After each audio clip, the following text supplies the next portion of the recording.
Mimi nashukuru Mungu, si yenyewe nyumbani. Tuko poa sisi. Vipi, mbona umekaa hapa kwema? Nimetoka hapa kumtembelea rafiki yangu kwa nikasema tuka nipumzike hapa, sinajua tena. Rafiki yako? Anakaa tu hapo kati. Basi sawa.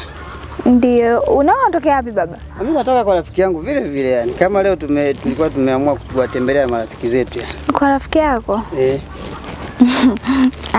Sawa baba. Sasa? Ndio baba. Bora hata nimekukuta hapa hivi. Na jambo nilikuwa nataka tuzungumze mimi na wewe. Ngoja nikae hapa hivi.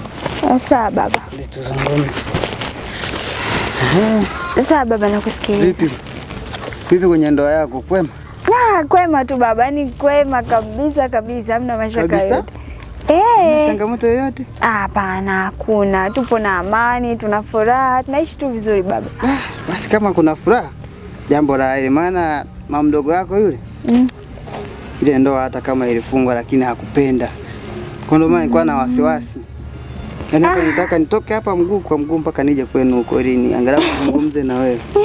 Usiwe ya shaka baba, yani ndoa yangu ipo na furaha kabisa, yani tuna amani kama zote. Yani tuko vizuri kabisa, ndoa shaka baba. Basi sawa. Sasa kama ndio hivyo, kama hamna shida, tuongozane twende. Sawa baba. Yani siwezi kukuacha. Twende sawa baba. Haya.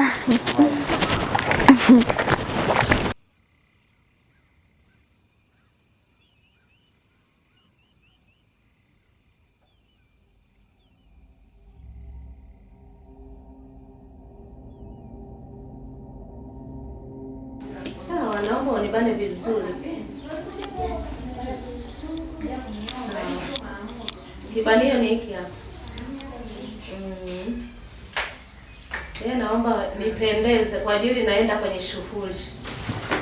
Hata shemeji yako aende akanishangae.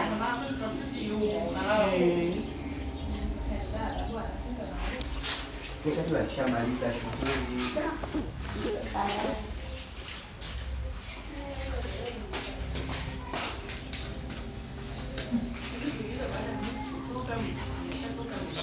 Dada.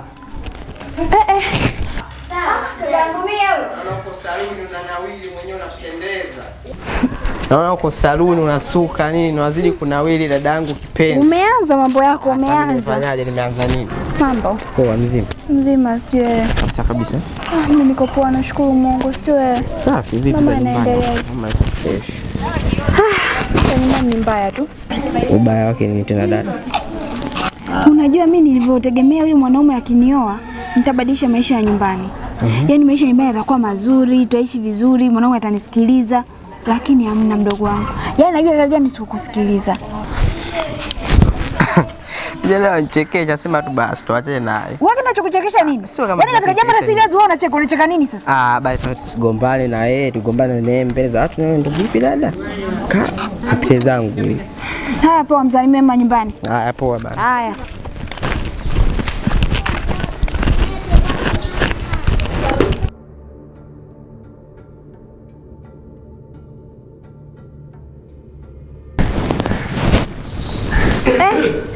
Mungu maliza kula.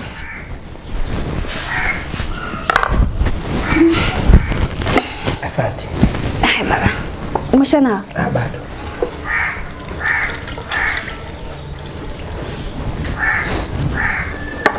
Wewe upo sawa?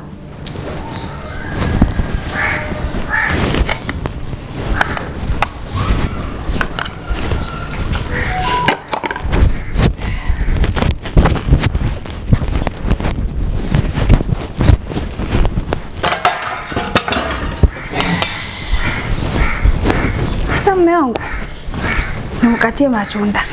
au unaonaje? Sawa.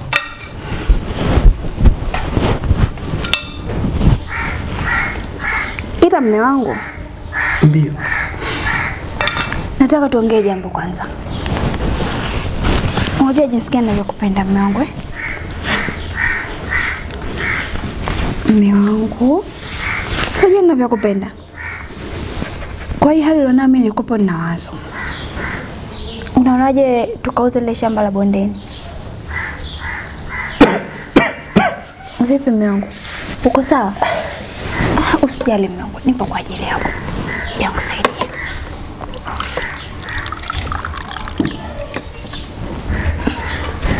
Usijali baba.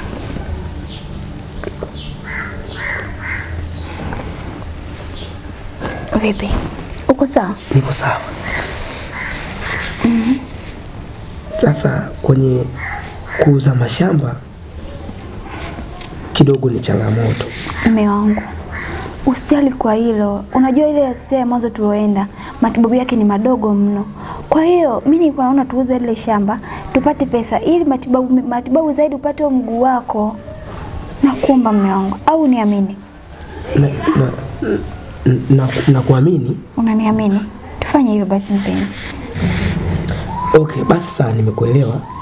Kwa sababu umezungumzia swala la mimi kupata matibabu kwa wakati, basi itabidi nifanye hivyo. Sawa mume wangu, si unajua ninavyokupenda. Nakupenda. Ngoja basi nikupatie matunda.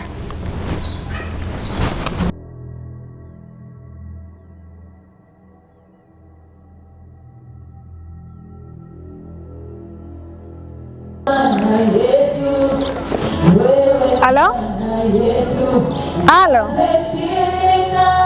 Upo wapi Mkambarati jamani mpaka sasa hivi? Dakika 5 natokea muda huo jamani. Nataka sasa hivi mimi nikamatwe hapa. Hebu fanya haraka basi. Sasa hivi fanya haraka. Poa.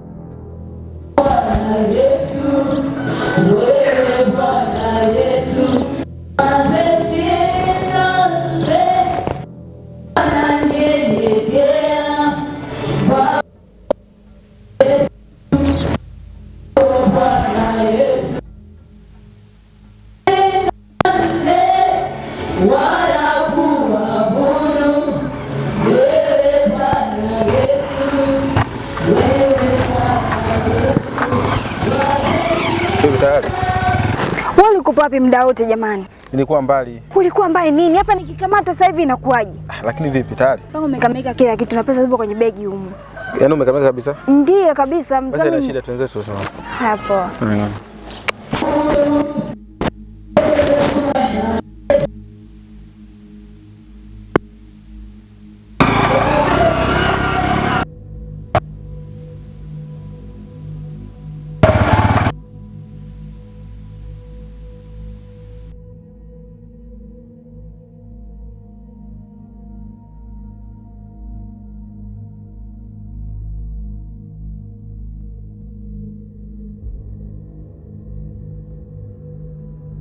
Nimeshakuwa ndio yemeshakuwa sasa fanikisha basi. Odi hapo. Muombe Mungu.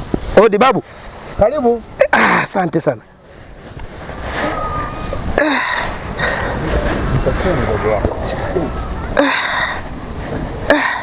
Hivi mdogo wangu? Kwema. Karibu bwana. Asante sana. Karibu mkoa. Taratibu.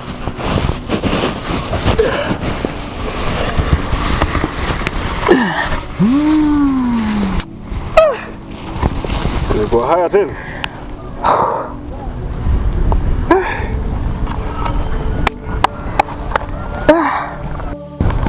Babu, shikamoo. Kameme. Kameme. Naam babu.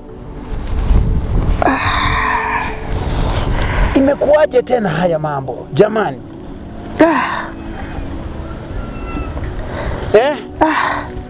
Yaani hapa nilipo babu sielewi. Yaani sielewi kabisa. Nasikia uchungu wa hali ya juu sana. Huu mguu umefanya nini? Babu, huu mguu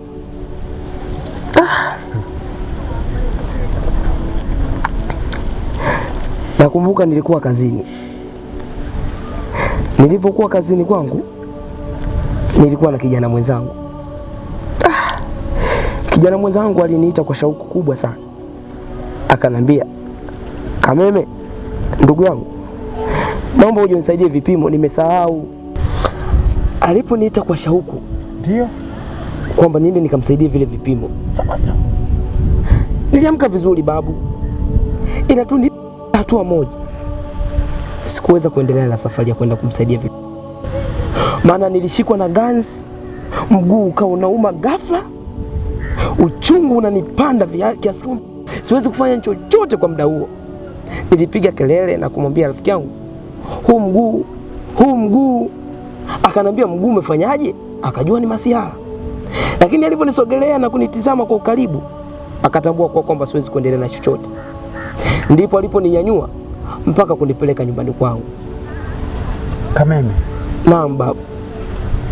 Mkeo yuko wapi? Babu, jambo la mke wangu ni gumu.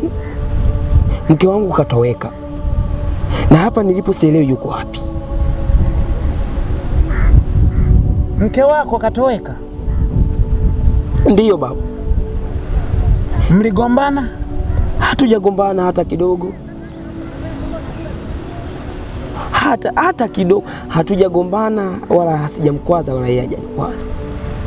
Ila sijui ni nini kilichomfanya mpaka ingie tamaa. Katoweka ghafla na sielewi yuko wapi. Kameme. Naam babu. Maisha nilikwambia ya mke na mme, Kameme, yana shida na raha. Umepata raha kidogo Kameme, sasa hii shida unayo. Shida hii iliwahi kumkuta marehemu kaka yangu Kameme. Kameme, wakati unakuja kutaka ushauri wa kuoa, nilikuuliza Kameme, umeenda kwa kaka yako? Ukasema babu, nimeenda, amekataa. Nikakuuliza, umeenda kwa baba yako mkuu? Ukasema nimeenda, amekataa. Na hawa wote walikataa kuja kwenye harusi yako? Ndiyo babu. Walikataa kata kuja kwenye harusi yako wewe. Mke hajulikani yuliko. Sijui yuko mashariki ya wapi, wala magharibi ya wapi, wala kaskazini ya wapi, mbinguni au ardhini, sijui yaliko. Na wewe pia hujui. Unajua? Hapana babu, sijui kabisa alipo. Na unaumwa? Kameme, niliwahi kukuambia ugonjwa ulionao unatafuta dawa itakuingia. Dawa imekuingia. Yaani unamaanisha babu kwamba ulichokuwa unakizungumza dawa itaniingia, kwa maana hiyo dawa yenyewe ndio hii?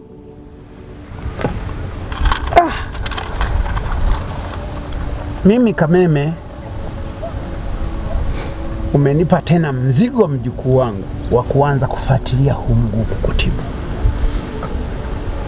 Lakini ningeweza kuungana na ndugu zako hawa, tukasema wote sisi hatutaki uowe, ungetuona watu wabaya.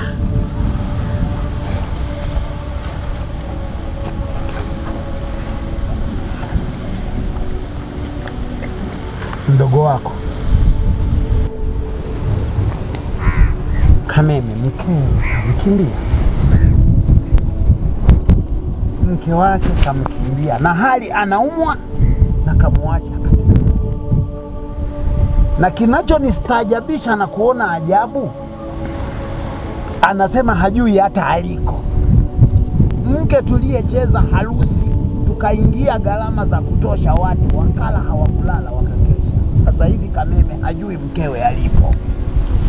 Saidia mdogo wako.